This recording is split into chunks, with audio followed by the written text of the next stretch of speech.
2021 Садыр Жапаров Кыргыз Республикасынын президенти болуп шайланган соң өлкөнүн өнүгүүсү үчүн маанилүү өзгөрүүлөрдү баштады. Анын жетекчилигиндеги акыркы 4 жыл ичинде дээрлик бардык тармакта улуттуу өзгөрүүлөр болуп, ири долбоорлор ишке ашууда.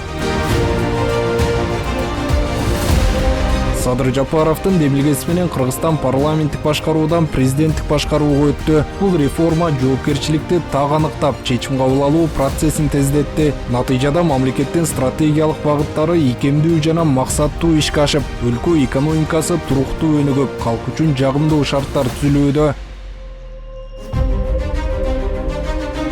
2020 жылы 247 миллиард сом болгон мамлекеттик бюджет 2025 жылга карата 700 миллиард сомго жетүүдө. ИДПнын көлөмү 1,5 триллион сомдон ашып, жылдык өсүү темпи 9% түздү. Бул сандар Кыргызстандын экономикасынын туруктуулугун жана өсүп жатканын көрсөтүп турат. 2024 жылы эле 100дөн ашык жаңы ишкана ачылды. Алардын ичинде курулуш материалдарын чыгаруучу, нефтини кайра иштетүүчү, муна чогултуучу жана дрон өндүрүүчү заводдор бар.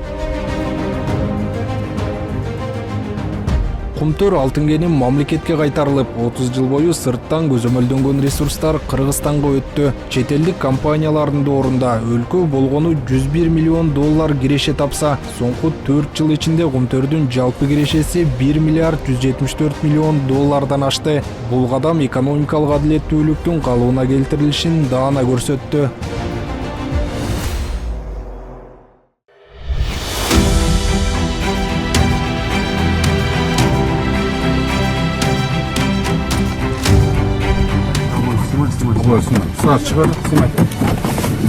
Коррупцияга каршы аеосуз күрөш президент Садыр Жапаровдун саясатынын башкы багыттарынын бири болду. Жемкорлорго каршы күрөш күчөтүлүп, мамлекеттик активдерди, мүлктөрдү жана каражаттарды мамлекетке кайтаруу боюнча улуттуу иштер жүргүзүлдү. 4 жыл ичинде 168 миллиард сомдон ашык каражат мамлекетке кайтарылды.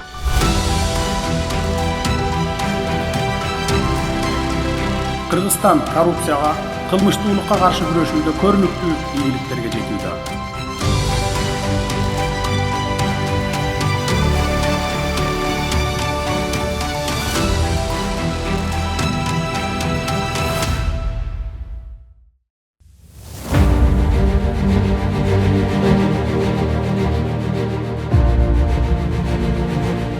Садыр Жапаровдун жетекчилигинде өлкөдө уюшкан кылмыштуу топторго жана бандиттик системага каршы чечкиндүү күрөш жүргүзүлдү. Бул аракеттердин натыйжасында коомдо тартип орноп, кылмыштуулуктун деңгээли кескин төмөндөдү.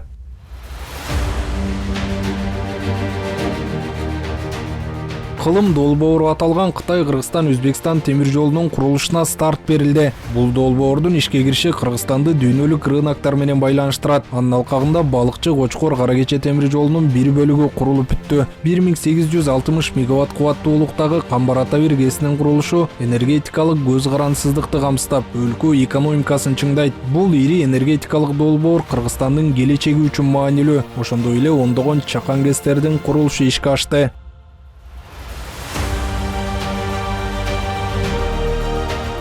Кыргызстан дүйнөлүк аренада позитивдүү имиджге ээ болуп, тышкы саясатта активдүүлүгүн жогорулатты. Соңку жылдардагы социалдык, экономикалык жана саясий жетишкендиктер эл аралык деңгээлде таанылып, дүйнөлүк лидерлер, эл аралык өнөктөштөр жана көз карандысыз эксперттер дагы оң баасын берип жатышат. Бул өлкөнүн ишенимдүү өнөктөш катары таанылышына шарт түзүп жатат.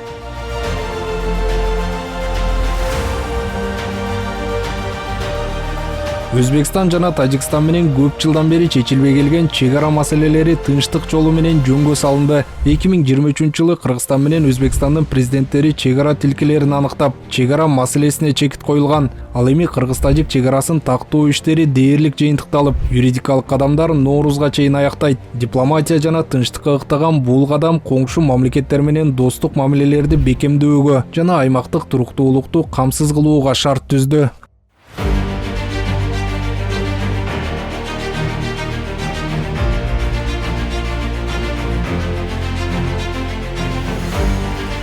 Кыргыз армиясынын күжүрмөн жөндөмдүүлүгүн арттырууга, некен коргоочулардын жашоо шарттарын жакшыртууга бардык күчүбүздү жумшап жатабыз.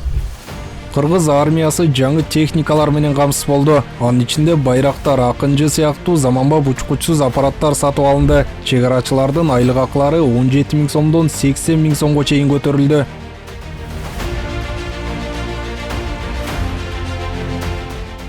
Жарандардын жашоо шарттарын жакшыртуу максатында ипотекалык турак-жай программалары ишке ашып, пенсиялар, жөлөк пулдар жана айлык маяналар жогорулады. Өлкө боюнча 40 000ге жакын ипотекалык батирдин курулушу жүрүп, алгачкылары пайдаланууга берилип баштады. 4 жыл аралыгында жүздөгөн мектеп, бала бакча, оорукана жана маданий жайлар курулду. Ошондой эле Караколдо эл аралык стандарттагы аэропорт пайдаланууга берилип, аймактардагы аба майдандары дарбазасын ачты.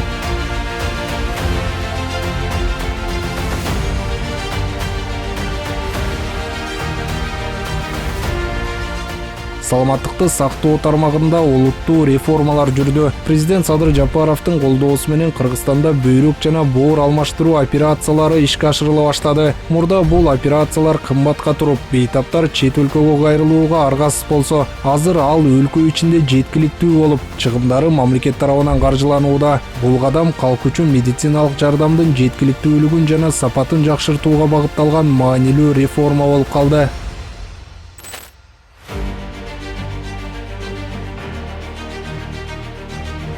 Илим, билим жана маданият тармактарына олуттуу каражаттар бөлүндү. Президенттин медиа жана журналистика жаатындагы 10 миллион сом менен негизделген Мейкин премиясы уюштурулуп, 2024-жылы алгачкы жеңүүчүлөргө тапшырылды. Садыр Жапаровдун президенттик мөөнөтү Кыргызстандын ар бир тармагында өзгөрүүлөрдү алып келди. Ал мамлекетти экономикалык, социалдык жана инфраструктуралык жактан жаңы деңгээлге чыгарып, элдин турмуш шартын жакшыртуу боюнча өз максаттарына жетүүдө. Туруктуу өсүштүн жана реформалардын арты менен Кыргызстан өзүн өнүгүү жолуна түшкөн, көз карандысыз жана күчтүү мамлекет катары көрсөтө алды.